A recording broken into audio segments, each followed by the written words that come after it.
talk about a smartphone that came out at the end of last year, actually, the Samsung Galaxy Note 4. I actually have one of these here, sent to us from our friends over at B&H Photo for review.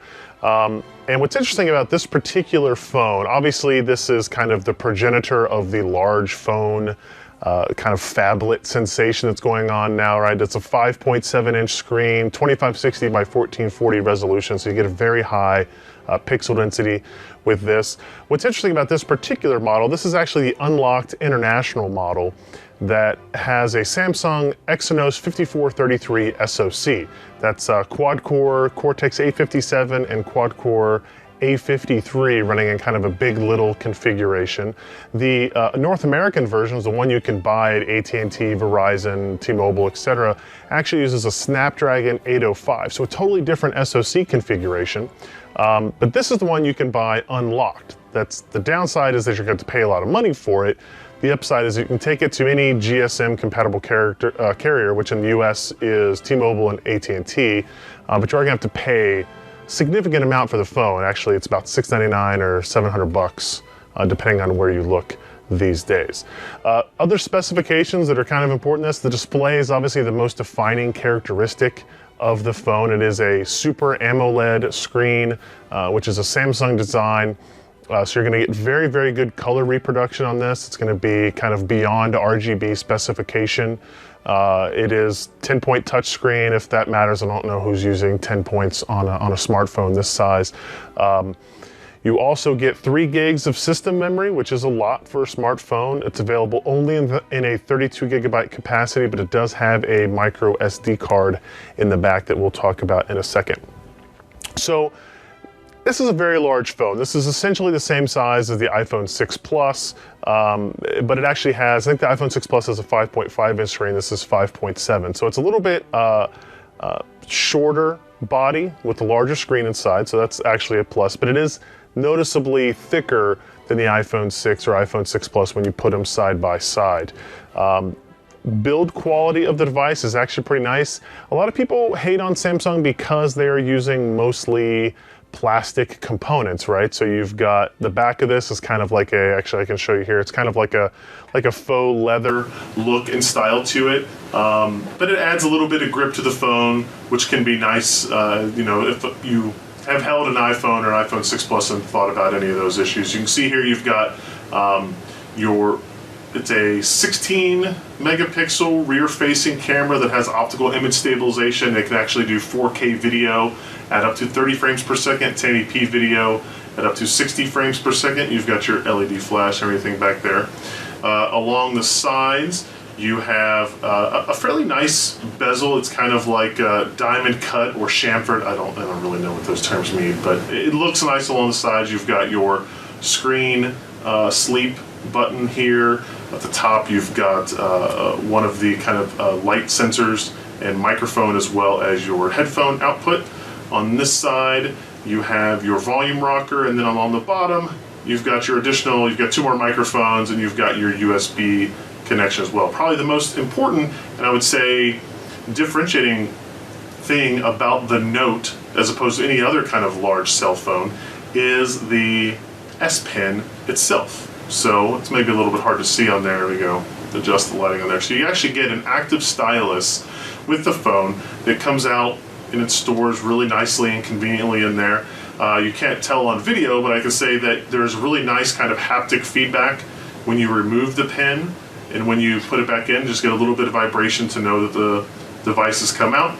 And when you do that, you actually get some interesting kind of user interface adjustments here, right? You can do things like action memos or smart select. You can do clipping, screenwriting, so you can take screenshots and take notes on it, or you can you know, take essentially what are notes, save them throughout your system. It's actually turned out to be pretty handy in a lot of my use cases. I would say that the overall experience, I know a lot of people don't particularly like TouchWiz.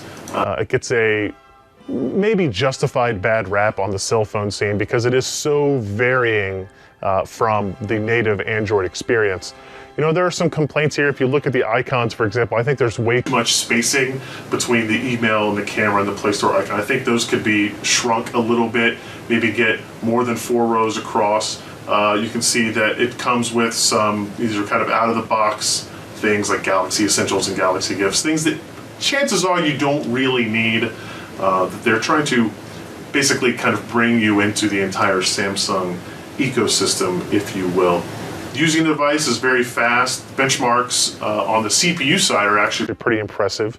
On the GPU side, not as much. This, the Exynos 5433, we already talked about the processor configuration. It actually uses a Mali T760 GPU, which is, it's adequate, but one of the problems is that this is a 2560 by 1440 resolution screen, very high resolution screen.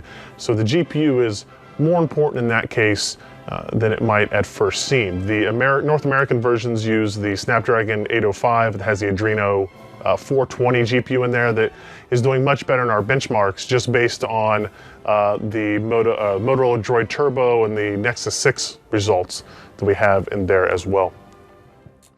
Now, performance aside, there's a lot of capability to the device. We've talked about the camera. It actually takes very, very good photographs. If you go look at the full review, we have some side-by-side comparisons that look at the iPhone 6 versus the Note 4 versus the Droid Turbo, and you can kind of see the difference in image quality you get out of that. For example, the Droid Turbo uses a 21 megapixel sensor, but it takes the worst photos of the 3 phones I just mentioned. This thinks this is a 16, and I think the iPhone is like, it's only 8, I believe, megapixel rear camera, but it's all about pixel quality as opposed to pixel quantity. I'd say the Note 4 is probably the closest smartphone I have used that kind of gets you in the same area as the iPhone sensors and cameras and software have done. So that's actually a noteworthy feature there. And again, you get to record 4K video if you want to do that slow motion video as well as possible. Battery life on the phone is great. One of the benefits, of course, is when you have a large surface like this, you have the capability to have a pretty big battery. And actually, because as has been a staple of the Galaxy series for a while, you have an easily removable back on this. So you can see we have a, let's say, 3200 milliamp hour battery rated at, what are we at here, 12.4 watt hours. You've got access for a micro SD card here, you've got your SIM card there, and of course this battery is removable, which, you know, I don't know how many users actually are worried about having a removable battery that they can then swap, but you can buy Samsung, you know, OEM batteries on Amazon often for as little as $15, and you can get an external charger with a battery for like 30 bucks. So if you're really concerned about battery life, you use it a lot, you're going out of town for, you know, a work trip, you're going to be gone from 6 a.m. to 1 a.m. and you want to make sure you never lose phone connectivity. That's a great capability or a great functionality, I guess, of the Galaxy Note 4, something that obviously the Note 6 that was recently announced does not have.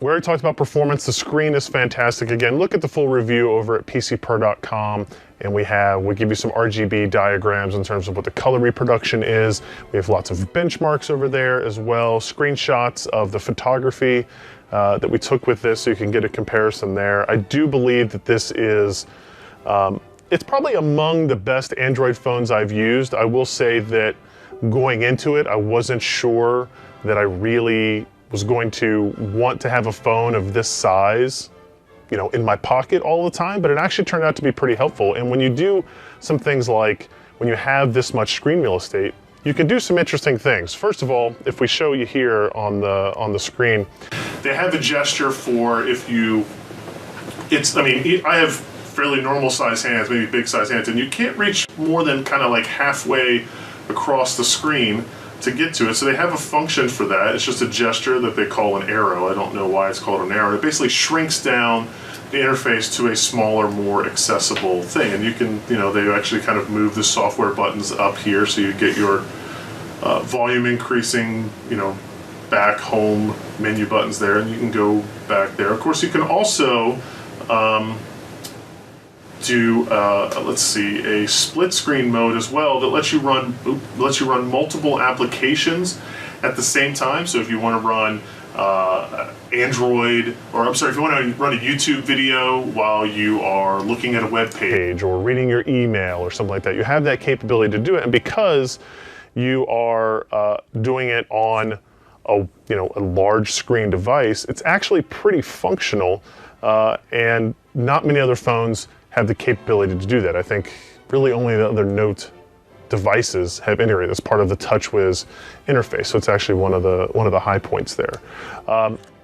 Again, downside: unlocked phone, only going to work on AT&T and T-Mobile here, so if you're a Verizon customer or Sprint customer, you're kind of out of luck there. Also, spending $700 on a smartphone is tough to swallow, considering in this market we're used to paying $100, $200, $300 for high-end flagship phones, even though that is kind of amortized over a 2-year contract, to be sure.